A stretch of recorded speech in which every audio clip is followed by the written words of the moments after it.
Hi friends, இது வரைக்கும் நம்ம சேனலை சப்ஸ்கிரைப் பண்ணி சப்போர்ட் பண்ண எல்லாருக்குமே ரொம்ப பெரிய நன்றிங்க.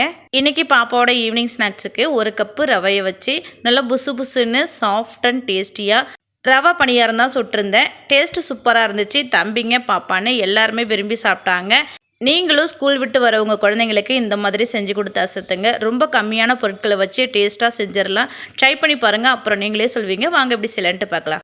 ரவை பணியாரம் செய்கிறதுக்கு நான் ஒரு கப்பு ரவை எடுத்துருக்கிறேன். நான் எடுத்துருக்கிற ரவையோட சைஸ் கொஞ்சம் பெருசாக இருக்குது. அதனால் ஒரு மிக்ஸி ஜாரில் போட்டு 2-3 டைம் பல்ஸ் மூலில் போட்டு நல்லா அரைச்சி எடுத்துக்கிறேன். இதுவே ரவையோட சைஸ் சின்னதாக இருந்துச்சு அப்படின்னா நீங்கள் டைரெக்டாக சேர்த்துக்கோங்க. இந்த அளவுக்கு நல்லா அரைச்சிட்டு அதுக்கப்புறம் வேறு ஒரு பாத்திரத்தில் சேர்த்துக்கலாம். அடுத்து இந்த ரவையில் நல்லா சூடான தண்ணியை ரவை முழுகிற அளவுக்கு சேர்த்துக்கிறேன். சேர்த்துட்டு நல்லா கலந்து விட்டுக்கலாம். பாருங்கள், அவ்வளோதான், நல்லா கலந்து விட்டாச்சு. ரவையில் நம்ம சேர்த்துருந்த தண்ணியோட அளவும் கரெக்டாக இருந்துச்சு. இப்போ இதை ஒரு அரை மணி நேரத்துக்கு மூடி போட்டுடலாம். அரை மணி நேரத்தில் ரவை நல்லா ஊறிட்டு சாஃப்டாக ரெடி ஆகிடும். இப்போ பாருங்கள், அரை மணி நேரம் கழித்து நான் காமிக்கிறேன். இந்த அளவுக்கு நல்லா சாஃப்டாக இருக்கணும். அப்போ தான் உங்களுக்கு பணியாரம் நல்லா சாஃப்டாக இருக்கும். அடுத்து எந்த கப்பால் ரவை அளந்தோமோ அதே கப்பால் ஒரு கப் அளவுக்கு மைதா மாவு, ஒரு கப் அளவுக்கு சர்க்கரை எடுத்துக்கிறேன்.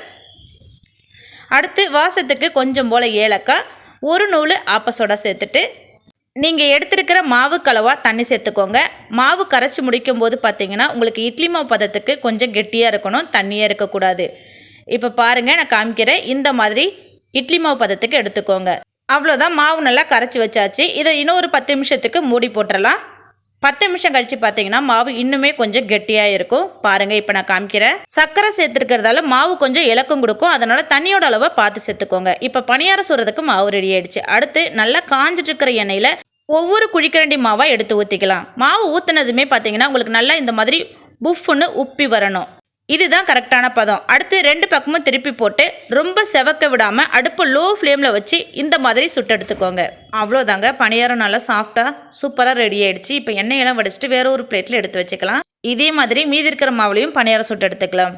ஒவ்வொரு குழிக்கரண்டி மாவாக எண்ணெய்க்குள்ளே விடும்போது எண்ணெய் நல்லா காஞ்சிருக்கணும். அதே மாதிரி எண்ணெய்க்குள்ளே விட்டதுக்கப்புறம் அடுப்பு லோ ஃப்ளேமில் வச்சு நல்லா வேக வச்சு எடுத்துக்கோங்க. அப்போ தான் உங்களுக்கு கலர் மாறாமல் நல்லா சாஃப்டாக வெந்து வரும். பணியாரம் சாப்பிட்றதுக்கும் டேஸ்ட் நல்லாயிருக்கும். அவ்வளோதான், மொத்த பணியாரமும் சுட்டுட்டு வந்துட்டேன். இப்போ நான் காமிக்கிறேன் பாருங்கள் எந்த அளவுக்கு சாஃப்டாக இருக்குதுன்ட்டு. என்னோடய ஸ்டைலில் சூப்பராக டேஸ்டியாக ஒரு கப்பு ரவையை வச்சு குழந்தைங்க பெரியவங்க எல்லாருமே விரும்பி சாப்பிட்ற மாதிரி பணியாரம் ரெடி ஆகிடுச்சு. இதே மாதிரி நீங்களும் உங்கள் வீட்டில் செஞ்சு கொடுத்து அசத்துங்க. இந்த பதிவு பிடிச்சிருந்தா நம்ம சேனலை சப்ஸ்கிரைப் பண்ண, லைக் பண்ணி சப்போர்ட் பண்ணுங்கள். மறக்காமல் ஷேர் பண்ணுங்கள். ட்ரை பண்ணி சாப்பிட்டு பார்த்துட்டு எப்படி இருந்துச்சுன்னு கமெண்ட்டில் சொல்லுங்கள். ஓகே, பாய்.